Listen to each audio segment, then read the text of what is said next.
Tu veux une vie abondante, tu veux plus de richesse, plus de liberté, plus d'opportunités, mais chaque fois que tu avances, tu entends cette petite voix qui te dit « Et si tu échoues? Et si tu perds tout? Et si les autres se moquent de toi ?» Bienvenue dans la prison invisible, la peur. Mais reste bien jusqu'à la fin, car je vais te donner une méthode concrète pour briser ce blocage mental et attirer enfin l'abondance dans ta vie.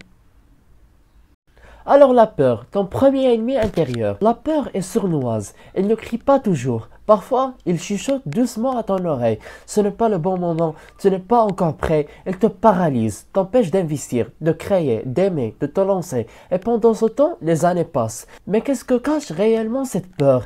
Et si ce n'était qu'une illusion apprise? Je t'explique dans un instant. On annonce l'origine invisible de la peur. Cette peur ne vient pas de toi, elle vient de ton éducation, de ta société, de tes échecs passés. On t'a répété, sois raisonnable, ne vise pas trop haut, les riches sont égoïstes, la vie c'est dur, c'est comme ça. Et tu as fini par croire que la rareté était normale, mais ce n'est pas vrai.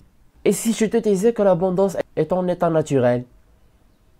Alors l'abondance est partout, mais ton cerveau la filtre. Regarde autour de toi, des opportunités, des idées, des richesses naturelles, des gens prêts à t'aider. Mais ton esprit conditionné par la peur ne les voit pas. Tu regardes avec les yeux du manque, comme si tu portais des lunettes sales et tu crois que le monde est sale, alors que c'est tes lunettes qui le sont. Alors comment nettoyer ces lunettes mentales? C'est ce qu'on va voir maintenant.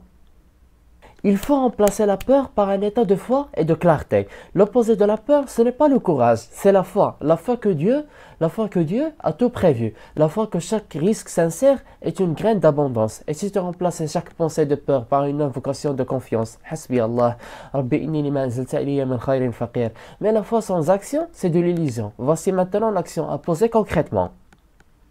Donc je te donne un exercice pratique pour briser la peur et attirer l'abondance. Prends une feuille, note 3 choses que tu repousses par peur. 3 actions simples que tu pourrais faire aujourd'hui malgré cette peur. Puis choisis la plus petite action et fais-la aujourd'hui. Tu viens de briser une chaîne mentale. Une seule action peut ouvrir des portes que tu n'imaginais même pas. Tu vas aller plus loin. Voici maintenant ce que font les personnes abondantes chaque jour sans exception. Donc les habitudes mentales des gens vraiment abondants. Ils bénissent ce qu'ils ont déjà, ils investissent dans leurs compétences, ils ne parlent jamais comme des pauvres.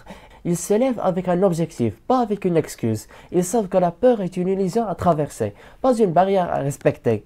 Mais avant de finir, laisse-moi te poser la question qui peut changer ta vie. Et toi, qu'est-ce que la peur t'a déjà volé? Un projet, une relation, une opportunité? Combien de fois as-tu dit non à la vie parce que tu avais peur? Aujourd'hui, choisis de dire oui à l'abondance. Pas parce que c'est facile, mais parce que tu le mérites. Et si tu veux plus de vidéos comme celle-ci, abonne-toi, partage et surtout, commence maintenant. Pas demain, pas quand tu seras prêt, maintenant. Et je m'interroge, comment tu es intéressé à ce contenu sans que tu regardes une vidéo précédente dont on parle de la psychologie de l'argent? Watchlist, c'est un héritage cognitif à l'humanité. À très bientôt.